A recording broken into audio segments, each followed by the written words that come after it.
जब आप किसी को पूरी तरह सुन रहे होते हो,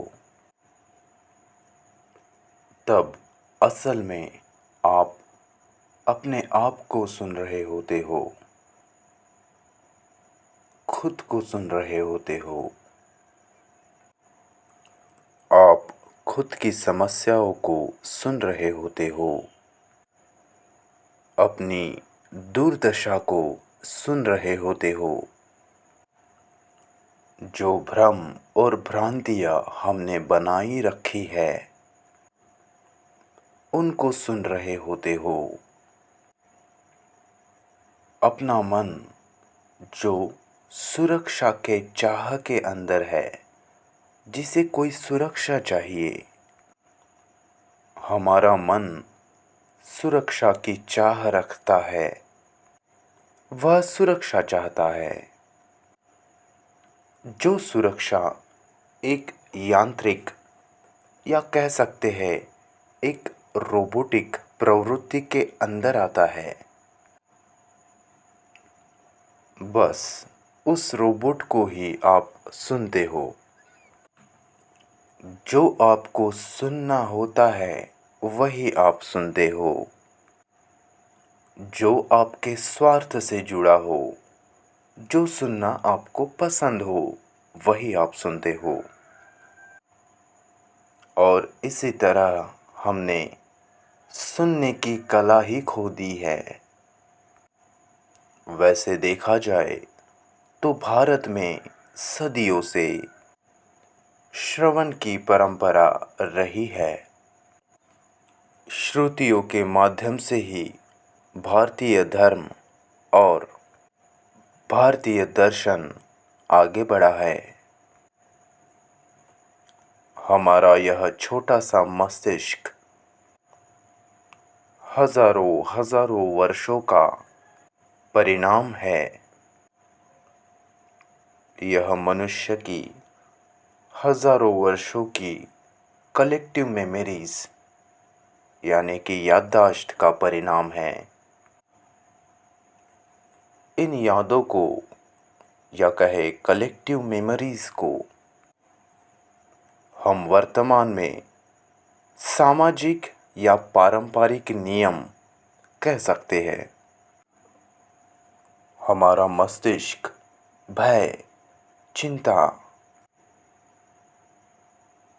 और अहंकार, भाषाओं की सीमाएं, जातिगत सीमाएं, इन सब में बंध चुका है। यह संस्कारबद्ध हो चुका है। क्या हमारे बीच संवाद हो पा रहा है? क्या आप इसे समझ पा रहे हो? क्या आप उस दर्पण को देख पा रहे हैं जो बोलने वाला वक्ता आपके सामने रख रहा है? हमारा यह मस्तिष्क हजारों हजारों साल की यादें यानी कि कलेक्टिव मेमोरीज का परिणाम है। और जब तक आप इस पूरी बात को अच्छे से समझ ना ले, आप में कभी भी स्पष्टता और समझ नहीं आ सकती। जब तक आप इसका कारण ना जान ले, तब तक आपके लिए ध्यान, प्रार्थना, यह सब व्यर्थ है। आपको तो बिल्कुल शुरू से ही शुरुआत करनी पड़ेगी। आपको खुद को समझने के लिए, अपने आप को जानने के लिए एक नींव डालनी पड़ेगी, एक नींव रखनी पड़ेगी।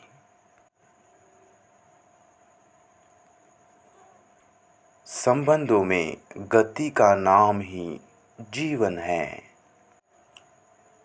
संबंधों के बिना आप जी ही नहीं सकते, क्योंकि जीवन के असल मायने संबंध और कर्म है। पहले हम गौर से देखेंगे कि संबंध क्या है। व्यक्ति मात्र निपट अकेला, सिर्फ अकेला नहीं रह सकता। वह हमेशा किसी न किसी वस्तु से, किसी भी चीज से या धारणा से जुड़ा जरूर रहता है। किसी इंसान से या किसी छवि से इंसान का संबंध जरूर होता है। इंसान उससे जुड़ा होता है। क्या आपकी रुचि यह सुनने में है या नहीं? क्या आप इसे सुनने में दिलचस्प है? क्या आप जानना चाहते हैं कि संबंध क्या है? क्या आप संबंधों के बारे में समझना चाहते हैं? क्या आप जानना चाहते हैं कि आपका संबंध किस बात पे टिका है? फिर चाहे वह आपके पत्नी का संबंध हो या अपने पड़ोसियों से संबंध, या इस सरकार के साथ में आपका संबंध। जो आपका संबंध है वह क्या है? यह महज एक शब्द नहीं है, बल्कि गहराई से इसकी समझ क्या है, यह अगर आप पूरे ध्यान से देखेंगे और इसकी जांच पड़ताल करेंगे तो देखेंगे कि आपका संबंध छवियों पर, इमेजेस पर आधारित होता है। यह छवि या यह इमेज जो आपने ईश्वर के बारे में बनाई हैं या किसी बुद्ध के बारे में बनाई हैं या अपने पत्नी के बारे में बनाई हैं या आपके पति के बारे में बनाई हैं, इसे गौर से देखने की, जानने की बहुत ज़रूरत है। क्योंकि दो व्यक्तियों के बीच केवल छवियों का ही संबंध होता है।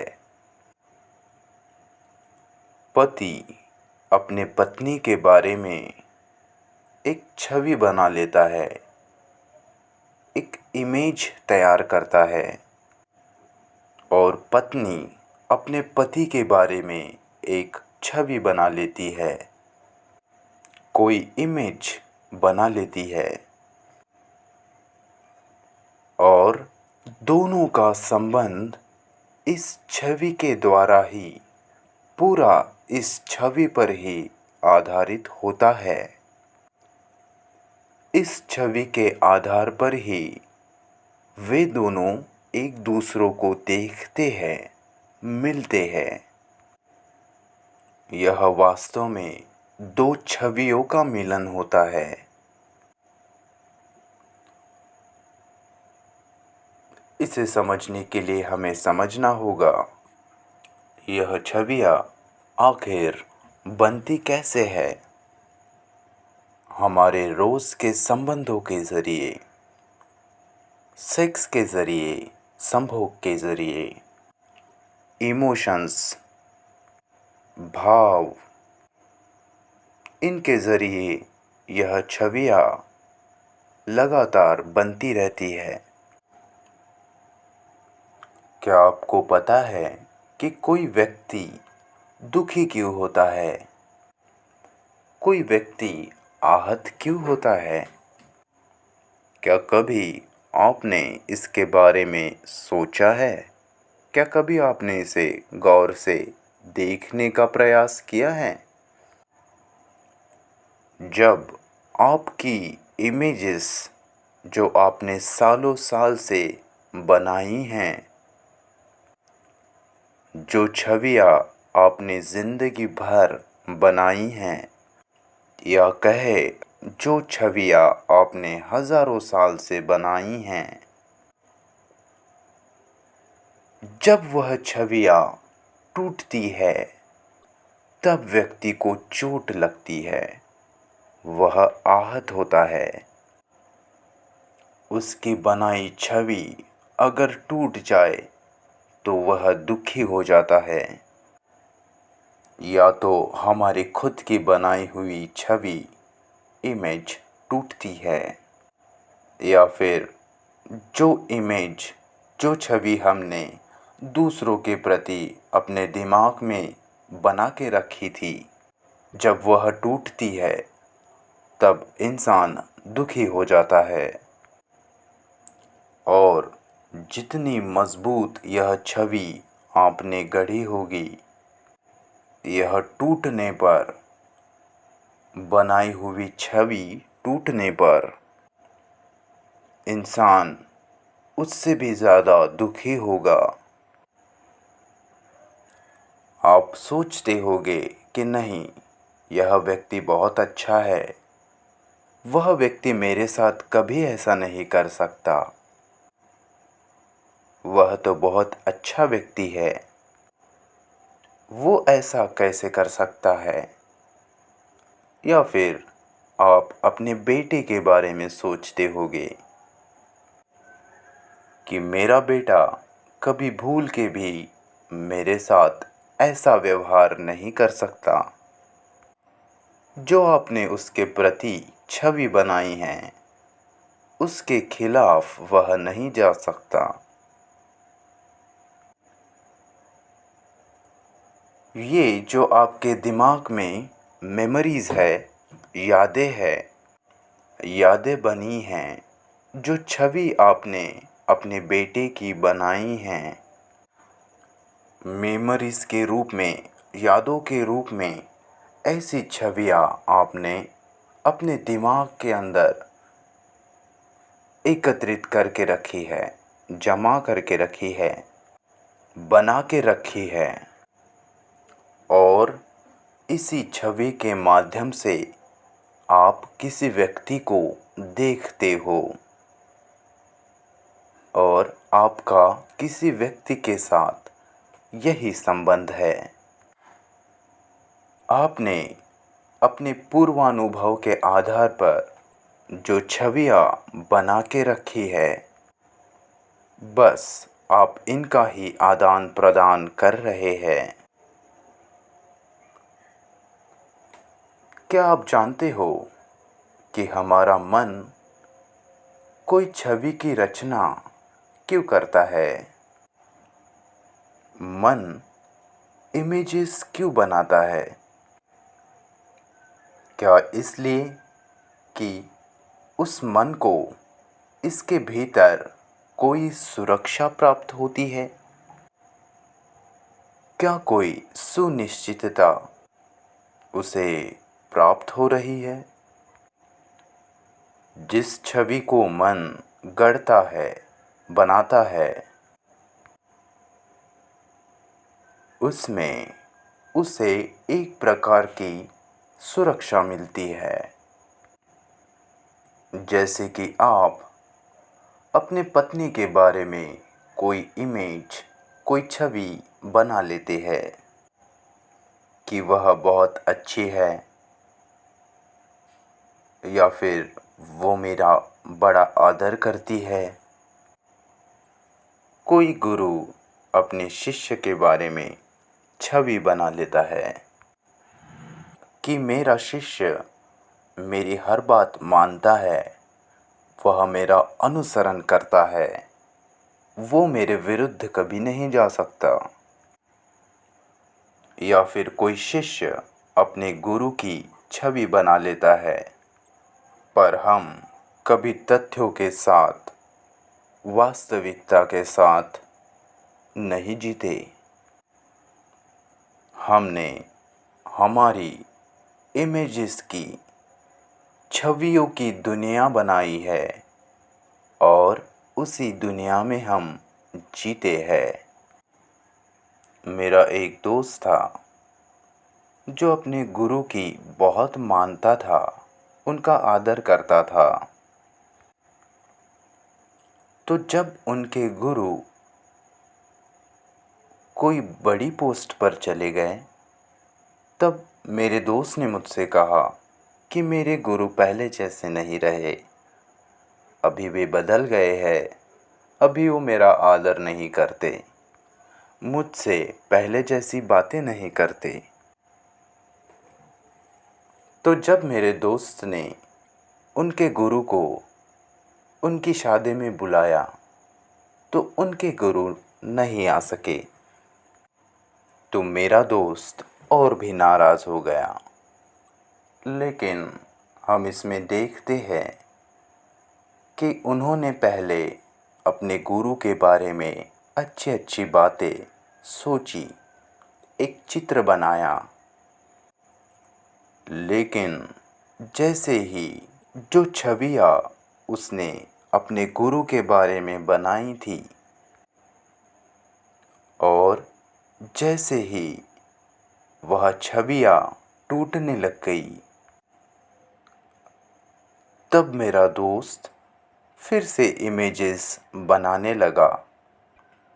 लेकिन इस बार जो उसने अपने गुरु की छवियाँ बनाई, वह नेगेटिव थी, नकारात्मक थी। जिस नज़र से, जिस सोच के साथ वह अपने गुरु को देखते आया, वह नज़रिया, वह सोच पूरी तरह बदल गई। और अभी भी वह नेगेटिव छवियाँ बनाते ही जा रहा है। छवि चाहे पॉजिटिव हो या नेगेटिव, छवि तो छवि है, वह वास्तविकता नहीं हो सकती।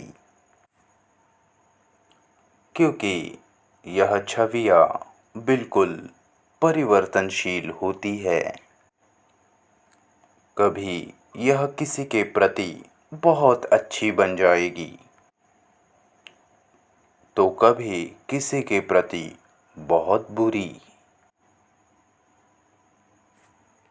तो क्यों हम छवियाँ बनाते जाते हैं? इसे हम ऐसा समझे, जैसे मेरी पत्नी है, वह एक इंसान है। तो अब मेरी पत्नी जो जीवित प्राणी है, इस जीवंत प्राणी को समझना मेरे लिए बहुत मुश्किल है। क्योंकि उसके लिए मुझे अन्वेषण करना पड़ेगा, अत्यधिक खोज करनी पड़ेगी, जिसमें मुझे बहुत सारी ऊर्जा की ज़रूरत पड़ेगी। अब ऐसा करना तो बहुत मुश्किल है, कठिन है। तो मैं क्या करता हूँ, एक सरल रास्ता अपना लेता हूँ। कोई आसान तरीका जिसमें मुझे तकलीफ़ ना हो, मेहनत ना करनी पड़े, ऐसा तरीका ढूंढता हूँ जिसमें मैं उस व्यक्ति को, अपने पत्नी को बिना समझे ही उसके प्रति एक छवि बना लेता हूँ। क्योंकि छवियों के साथ रहना आसान पड़ता है, उसमें ज़्यादा मेहनत, ज़्यादा दिमाग लगाने की ज़रूरत नहीं होती। इंसान ऐसी छवियाँ बनाकर सरलता से जीने लगता है और सरलता में ही जीता है। छवियाँ, इमेजेस जो मेरे द्वारा बनाई गई है, उनके साथ आसानी से जिया जा सकता है। क्योंकि यह मेरे द्वारा बनाई गई है, मैं इन्हें जानता हूँ, एक सुरक्षितता और सुनिश्चितता का एहसास हमें होता है और इसी कारण हम इमेजेस गढ़ लेते हैं, छवियाँ बनाते हैं और इसी छवि का, इसी इमेज का प्रक्षेपण विचार है। यानी कि जो विचार है वह इसी का ही प्रक्षेपण है। जो छवियाँ आपने बनाई हैं उसका प्रक्षेपण ही विचार है। छवि निर्माण के इस प्रक्रिया को समझने के लिए हमें विचार प्रक्रिया को भी समझना पड़ेगा। मनुष्य ने ढेर सारा ज्ञान संग्रहित किया है। यह सारा ज्ञान श्रुति के रूप में या मेमोरीज के रूप में हमारे मस्तिष्क में संग्रहित है और जब भी आप कोई प्रश्न पूछते हो तब हमारी स्मृति, हमारा विचार उत्तर खोजने लगता है। जैसे कि अभी अगर मैं कहता हूँ पेड़, तो इसे सुनते ही आपके दिमाग में पेड़ की छवि बन जाती है। आपने पेड़ का एक चित्र अपने दिमाग में सोच लिया है। या फिर मैं कहूँ लड़की, जैसे ही मैं लड़की कहता हूँ आपके दिमाग में एक लड़की की छवि, इमेज बनती है जो बिल्कुल तैयार ही है, जो आपके मस्तिष्क में स्टोर है। इस लड़की की छवि के साथ साथ इससे संबंधित और भी बातें आपके दिमाग में आ जाएगी। उस लड़की से संबंधित सारे विचार, सारी बातें आपके दिमाग में घूमने लग जाएंगी और फिर यह एक विचार का रूप ले लेती है। हमें पहले तो ये पता लगाना होगा, हमारा विचार हमेशा ही सीमित होता है, एक दायरे के अंदर होता है। यह एक सीमित जानकारी होती है। तो जिन छवियों की रचना विचार करता है वह भी सीमित होती है और जिस तरह हमारा विचार अधूरा होता है उस तरह हमारा जीवन, हमारा कर्म, यह भी अधूरा ही होता है, पूर्ण नहीं होता। हमारी कोशिश हमेशा यही होती है कि हम खुद को कैसे भर ले, किसी चीज़ से खुद को भर ले या किसी संबंध से खुद को भर ले या किसी के साथ से खुद को भर ले। हमें और ज़्यादा बनना है। हमें पूर्णता का एहसास चाहिए, लेकिन ऐसा नहीं हो पाता। यह संघर्ष लगातार चलते रहता है। क्या इस संघर्ष का अंत हो सकता है? क्या यह द्वंद्व मिट सकता है?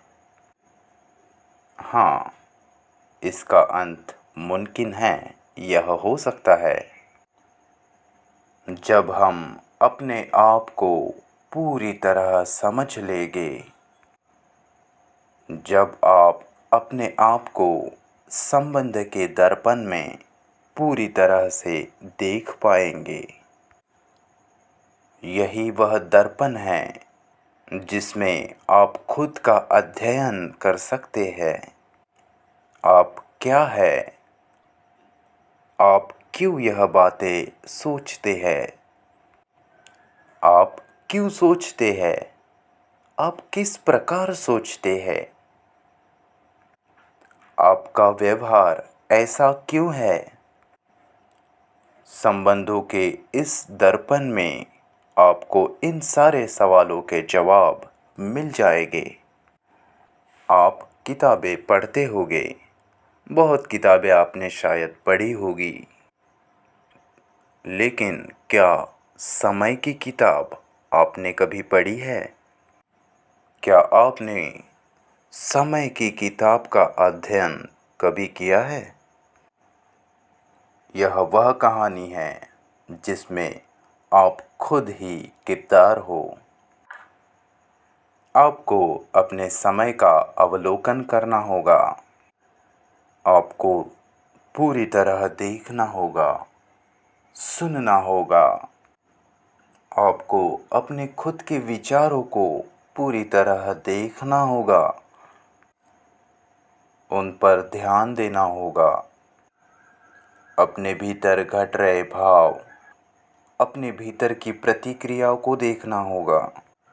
आपकी खुशी की जड़, आपके दुख की जड़ क्या है, इन सब बातों को आपको ध्यान से देखना होगा, इनकी पड़ताल करनी होगी। बड़े ही अटेंशन से आपको सुनना होगा और देखना होगा, बिना किसी प्रयोजन के, बिना किसी उद्देश्य या खुद के स्वार्थ के, बिना किसी काट छाट के।